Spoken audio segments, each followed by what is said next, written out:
Bonjour à tous, je suis ravi de vous retrouver pour cette deuxième vidéo de la série Retro Review, une série où je vous présente mes personnages Star Wars, vaisseaux, playsets de ma collection vintage des années 70 et 80.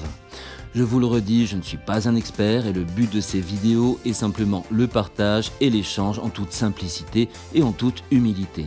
Si vous avez des questions ou un complément d'information, vous êtes plus que les bienvenus pour les laisser en commentaire. Avant de commencer, je tiens sincèrement à remercier Frédéric Ricard ainsi que son groupe Star Wars Vintage France et Basile Chamara pour les informations complémentaires qu'ils ont eu la gentillesse de me communiquer.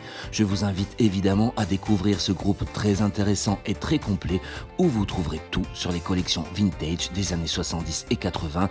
Le lien est bien sûr dans la description ci-dessous. Et c'est parti pour la review de Chewbacca, une superbe figurine produite par la société Kenner dont les premières sont sorties en 1978. Regardez la sculpture de cette figurine qui a 40 ans. La naïveté du design et la grande ressemblance au personnage apportent beaucoup de cachet, de charme et une grande beauté se dégage de ces figurines, de ces collections et de ces jouets des années 70 et 80. Tout est présent, on voit la cartouchière avec les poils qui reviennent par-dessus, un très joli travail de peinture, assez naïf au niveau du design encore une fois, mais extrêmement recherché. Les détails sont très précis, notamment dans la fourrure avec des mouvements sur la totalité du corps. Et on voit ici surtout que la peinture est quasiment intacte après 40 ans. C'est sincèrement une très jolie figurine.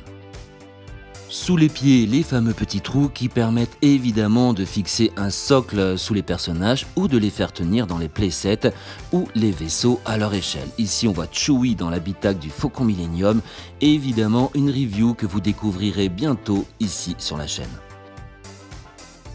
Regardons de plus près le visage de Chewbacca avec de très jolis yeux bleus et des dents qui me fascinaient à l'époque quand j'étais enfant.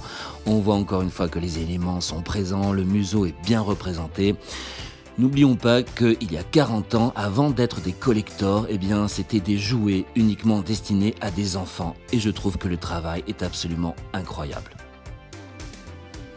Et voici le seul et unique accessoire de la figurine, c'est l'arme de Chewbacca. Je vous laisse juger par vous-même de la ressemblance avec celle dans le film.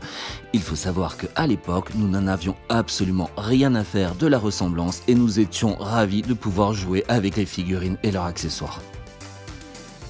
À l'arrière de la jambe, on arrive à lire Copyright GMFGI General Mills Group Incorporated ainsi que 1977 qui est la date de validation du prototype et le lieu de fabrication Made in Hong Kong.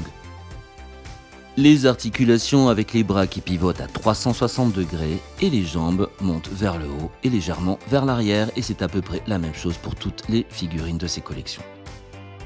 Cette figurine fait partie des toutes premières vintage sorties dans les années 70 et était incluse dans le Early Bird Set, une review que vous découvrirez bientôt sur la chaîne. La conclusion est simple et rapide pour tous les collectionneurs et comme toutes les figurines de ces collections vintage, ce sont des must-have qui ont donné naissance et inspiré tous les jouets Star Wars que nous connaissons de nos jours. Une comparaison avec mes deux Dark Vador dont un a le sabre jaune, ce sera la toute prochaine review sur la chaîne. J'espère très sincèrement que vous avez apprécié ce deuxième opus de la série Retro Review, une très longue série de plus de 100 vidéos consacrées aux playsets, aux figurines, aux vaisseaux Star Wars vintage des années 70 et 80. Si c'est le cas, likez les vidéos et n'oubliez pas de vous abonner à la chaîne, ça me permettra de la faire progresser. Je vous dis à très bientôt, prenez soin de vous et que la force soit avec vous.